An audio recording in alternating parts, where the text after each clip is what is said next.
Сайн байцгаана уу эрхэм үзэгчдээ. Та нарын энэ өдрийн амар гомглон айлтгая. Тэгэхээр хөлийн венийн өргөсөн судас гэдэг бол сүүлийн үед дэлхийд дахны анхаарлыг их татж байгаа өвчин болж байгаа. Яг гэвэл энэ өвчин хүн харахад их эмгэн юм шиг боловч энэ хүндрэл нь маш их эвгүй их ноцтой хүндрэл дагуулдаг ийм өвчин юм байгаамаа. Тэгэхээр энэ өвчин бол эмэгтэй хүний 4 эмэгтэй тутмын 2 нь эрэгтэй хүний 4 эрэгтэй тутмын 1 нь бол өвчлж яадаг жил ирэх тусам ихсэж байгаа өвчин байгаа юм л да. Энэ хөлийн венийн судас маань өнгөц гэж байдаг, гүн гэж байдаг, холбогч гэж байдаг. Тэгэхээр энэ энгийн зохион байгуулалт эрүүл судас бол энэ байна. Эрүүл судас бол калафон гэдэг дотор нь юм байдаг. Энэ калафон юу гэчаад цусаа дээш нь шахачаад ингээ хаагдж явах хэвээр. Гэтэл өнөө өргөссөн судас чинь цусаа дээш нь шахаж чадахгүй сөргөө үүсээд цус тонж үлдээд зогсончлд орохороо энэ зогсончлд орсон цус маань өтгөрөөд бүлэн үүсээд судасны хан хэврэгшээд ирдэг. Энээс болж бол хөлийн судас бүдүүрэх, зангар бүдүүрэх өвчин бол ингэ тохиолдож байгаамаа. Хөлийн судас бүдүүрхийг чимээгүй тахал гэдэг байна. Зангарч бүлхэрсэн том судаснуудаас болоод хөлөө ил гаргасан хувцас өмсдөггүй хүн танилуу дотор ч байж мэднэ. Тэр бол хөлийн судас бүдүүрэх өвчин юм. Гол төлөв эмэгтэйчүүд энэ өвчнийг тусдаг гэсэн ойлголт бий.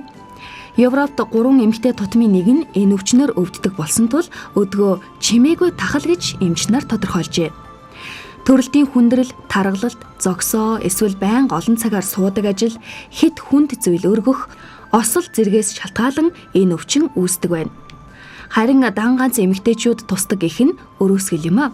Тухайлбал сүүлийн үед Солонгост ажиллаж байгаад ирсэн монгол эрчүүд ч энэ өвчнөөр эмчлүүлэхээр эмнэлгийн хаалга татах нь олширч байгаагийн шүү. Хүндрэл гэж яриад байгаа. Хүндрэл бол хавгнах, яр шарах үүсэх, мөн харуултах ийм хүндрэлтэй байдаг. Ерөөсөө энэ хүндрэлийг тоохгүйгээр миний хөлийн судас зүгээрээ гэж явж байгаад гинтхэн нэгмэтгэд чимээгүй насварал болцсон байх шалтгаатай. Жишээлбэл баруун Европын орнуудад энэ өвчнөр насварагчдын тоо жилд сая 500 мянга хүрчээн гэж ярьж байгаа. Энэ бол штэ зам тээврийн ослоос илүү, дохоос илүү, төрөө улчирхаан хавдраас илүү, хөхний хавдраас илүү энэ бүгдийг нийлүүлснээс илүү тэгээр насваралтанд хүрэж байна гэж энэний талаарх ойлголцыг маш их өгдөг. За энэ өвчин бол 4 үе шаттай байдаг. 1-р зэрэг, 2-р зэрэг, 3-р зэрэг, 4-р зэрэг гэж байна. Эхний 1-2-р зэрэгтүүл их зовир өгөхгүй. Ер нь зарим хүн тэр байтаа 3-4-р зэрэг болчиход байхад зовир өгдөг. Миний судас ийм байдгийг өвддөггүй шүү дээ гэдэг ингэ яваад байдаг. Тэгж болохгүй. Өвдөхгүй явж ягаад гүнийнхэн ялангуяа өвдөгнөөс доош гүнийн венийн судсанд энэ гуйны венийн судсанд мэдэгдэхгүй бүлэн үүссэн байдаг. Мэдэгдэхгүй бүлэн үүссээд энэ бүлэн бол ямар нэгэн өдөр тасар дээшээ яв зүрхэнд юм уу уушгинд очиж гинт харуулдаг насваралт өгөх шалтгаан болдог. Энэ ямар үед тэгдэг вөхөр жишээлбэл энэ хүн огцом хөдөлгөөн хийж болно, дэхүр цохорч болно, айд чочиж болно, тийм ээ, ууралж болно, баярлж болно. Тэр тохиолдолд энэ торомд энэ дотор үүссэн бүлэн гэж ярил л да. Бүлэн маань гинт тасар дээшээ уушгинд очиж зүрхэнд очиж насваралт болдгийм байна. Хөлийнхөө венийн судасны хавхлагны дотоод зохион байгуулалтыг харуулсан байна. Цусаа дээш нь шахачаад энэ калафон хаагдж байгаа ёстой. Гэтэл цусаа дээш нь шахахгүй хаагдахгүй энэ онгойчод байна, нээгчээд байна. Энэ жишээлбэл бага хэмжээтэй нээгцэн, энэ дунд зэрэг хэмжээтэй нээгцэн, энэ их хэмжээтэй нээгцэн байж байна. Энэ нээгдээд байна гэдэг маань энэ дотор бүлэн үүсэж байгаа юм. Бүлэн үүсэж байна. Цусны урсгал маань удаашрч байна. Доод талын мөчөнд литр хэртэй цус, хагас литр хэртэй цус тунаад үлдчихдэг гэж ярьж байгаа юм. Ингээд тунаад үлдэхдээ чин зэрэг ингээ хавн үүснэ. Хүчил төрөгчийн дутагдал болно. Энэ тижээлийн дутагдал болно. Тэрнээс болж энэ яр шарах үүснэ. Нэг мэдхэд байна штэ. Ингээд цоорцсон, загтнаа цоорцсон байдаг. Энийг нөгөө мэцаслын өвчин, судасны өвчин гэж бодохгүйгээр миний энд экзем гарчлаа гэд арьс өнгөний эмчид хамдаад явах юм уу? Би энд ингээ зарим улсууд өвчтөнгүүд ингээд ялаан тавцуулсан ч юмгүй, шумал тавцуулсан ч юм уу, ингэчлээ гэд ингээ тойроо замаар яваад байдаг. жинхэнэ мэрэгжлийн амжиг бас олддоггүй. Энэ бүдүүн судастай хүн байна. Энэ бол одоо 3 дугаар зэрэг 4 дугаар зэрэгтээ орцсон байна шүү дээ. Гэхдээ энэ ямар нэгэн зовир байхгүй. Гэхдээ энэ хүн хөл хавдлаа гэдэг зовирт ирж байгаа. Хөл нь хөөгөөд хавдаа бүдүүн болцсон байна шүү дээ.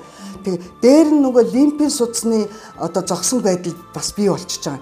Лимфийн судасанд ачаал өгөөд зогсон байдал бий болоод ингээ хавсарчж шүү дээ. Хөлийн судасны бүдүүрэл, венийн судасны бүдүүрэл болоод дээр нь лимфийн судасны бүдүүрэл болоод ирж байна. За энэ хүн хатаадаг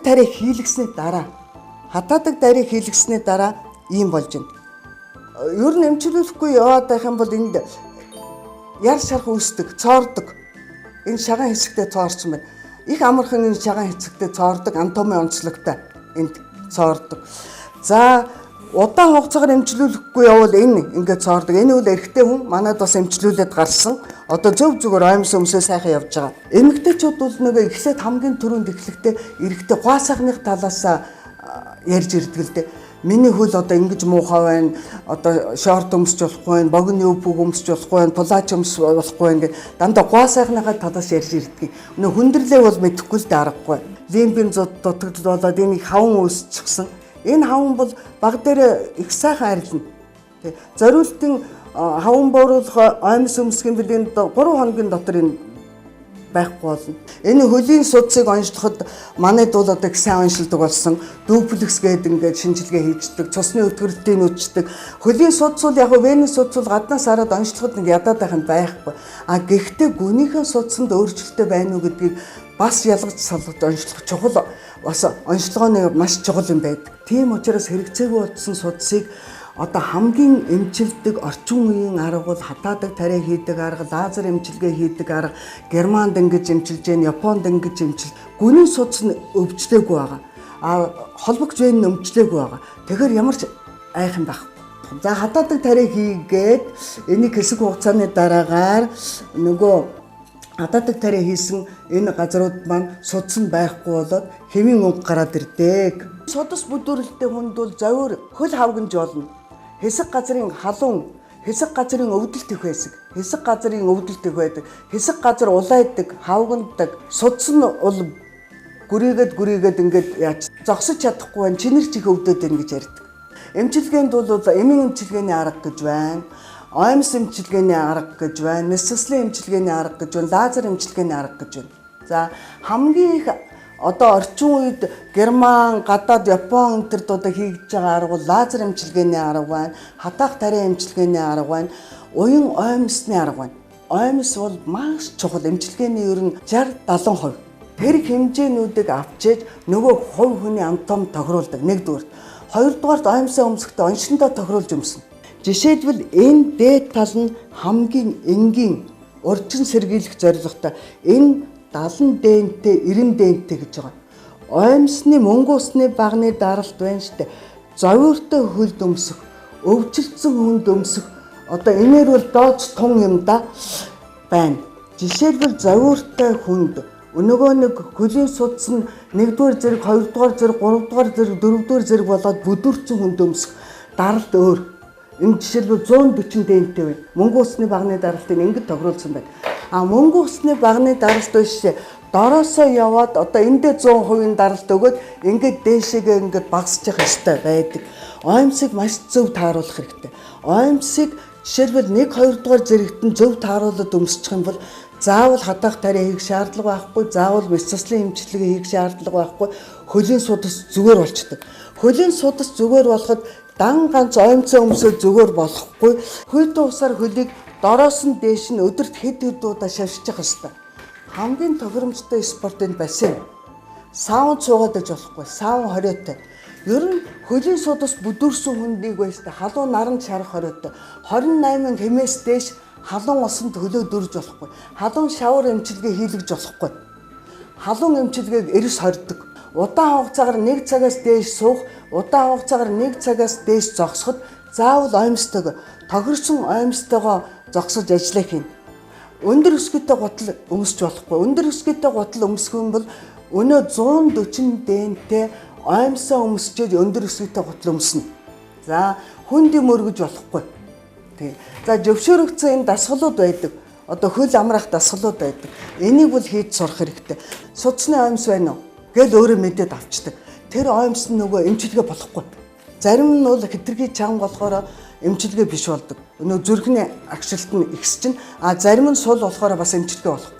За оймсон дээр уул нь хараа бүлэнтэй хүн өмсдөг оймс, бүлэнгээс урчин сэргийлдэг оймс, хурц өрөвсөлтэй хүн өмсдөг оймс, яр шархтай хүн өмсдөг оймс, жирэмсэн хүн өмсдөг оймс энтергээд ингээд одоо маш олон янз байдаг. Энэний ялгааг өвчтөн өөрөө сайн мэдж авах хэрэгтэй. За би одоо 2012 оноос хойш энэ миний хөл гинтийн судас бүдүүрээд өвдөлт өгöd надад айгүй бэрхшээлтэй яваад их төвхтэй бэрхшээлтэй болсон байхгүй. Би уг нь суугаа ажил хийдэг юм байхгүй. Босоо явахаараа суугаа ажлын дараа би босоо явахаараа явж чаддаг байсан. Тэнцвэр алдагдаад тэгээ би нэг хэсэг хугацааны нэг тентэр тунтар гэж явж байгаа. Тэгээ буцаад хөлийнхөө одоо буцаад өөрийнхөө хэмжээнээр явдаг гэсэн байхгүй. Тэгээд энэ судасны амьс өмсөн дараа миний хөлөстэй би нэг хөлтэй өөртөө ямарч би бүдрээд онцгоолоо санаа зовхгүйгээр би явдаг болсон юм. Хүн гэдэг амьтан биш хөлөөрөө л явж юм төрд юм билээ шүү. Одоо бурхан байдаг л хоёрын юм ч одоо бурхан шиг надад тусалсан. Надад баг ойлгоход билээ. Яагаад гэвэл ингэсэн байхгүй. Миний хөлөндөө судас бүдрэрлэн тариа хийдэг. За чи яг өдөр тариагаа аваарэ би ч юм тэгээд өгсөн. Тэгээ одоо тариа хийсэн миний хөлөл одоо ингээд эрүүл болцсон. Би одоо ингээд нэг залах үе шиг ингээд чөлөөтэй алхаж байгаа. Энд их баярлж байгаа юмчтэй. Хөлөө ингэж ачид суудаг. Хөл ачид суухыг бол хориглодог. Хөлөө ачид сууж болохгүй. Ер нь бол ийм хөлийн судас бүдүүрэлтэй хүн бол одоо 1 цагаас дээш хугацаагаар ингээд удаан хугацаагаар сууж болохгүй. Байршлаа өөрчлөх хэрэгтэй гэдэг. 15 см өндөр хөлдөө бол шаарн дэртэй үл сайн. За тохиромжгүй гутал энэ их нөлөөтэй. Тийм учраас хэлсэн шүү дээ. Гутлыг бол ерөөсөө үдээс өмнө авдаггүй, үдээс хойш авдаг. Үдээс гутал маш их зөөлөн байх ёстой. Залуу эмэгтэйчүүд хэд их өндөр өсгийтэй гутал өмсдөг. Өсгийг бол ер нь 4 см гэж зөвшөөрсөн байдаг. 4 см гэж. За хэтэрхийх өндөр өсгийтэй гутал бол байна шүү дээ. Судас өргөсөн. Тэр чинь байна шүү дээ. Үргэлж нөгөө булчин чанга явна. Тийм учраас нөгөө цусны эргэлтийг өөрчлөлтөд хайчиж байгаа шүү дээ. Цусны эргэлт чинь нөгөө удаашрна. Өшөө өнөө удааширсан байна. Цус тунцсан байхыг тэрийг улам ихсгэнэ. Энэ ноцтой хүндрэлд хэвтрийн өвчтний 10% нь энэ тромбос болд нас ордог гэж байгаа. Өнөө бүлэнгээс болж байгаа. За хөлийн судас бүдүүрэлтэй гойны хөлийн судасны бүдүүрэлтэй тромбостой хүний 49% нь одоо хувь байна гэж германууд бичээд байгаа. Ер нь соёлтой орнуудад одоо Германд ингээд мэрэгжил дээшлүүлээд явж байхад эмч нар нь эмнэлгийн ажилчид эрүүлж байлаа гэсэн өглөө орж ирээд нөгөө судас хамгаалах амьсаа өмсчдөг. Жирэмсэн хүмүүст өштэй хөлийн судас нь бүдүүрээгүй ч байлаа гэсэн энэ хамгаалах амьсыг өмсүүлдэг. Бүдүүрсэн хүнд бүр тэр тусмаа зохих хамгаалтын амьсыг бол заавал өмсүүлдэг.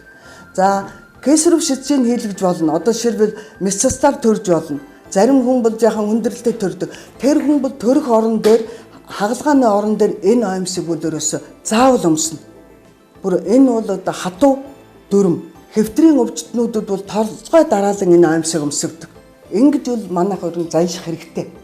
Энэ нь бол нөгөө ноцтой хүндрэлээс урьдчилан сэргийлж байгаамаа. Хамгийн энгийн аргаар урьдчилан сэргийлж болдгийм байна гэдгийг анхаараарай. За ингээд анхаарал тавьсан их баярлалаа.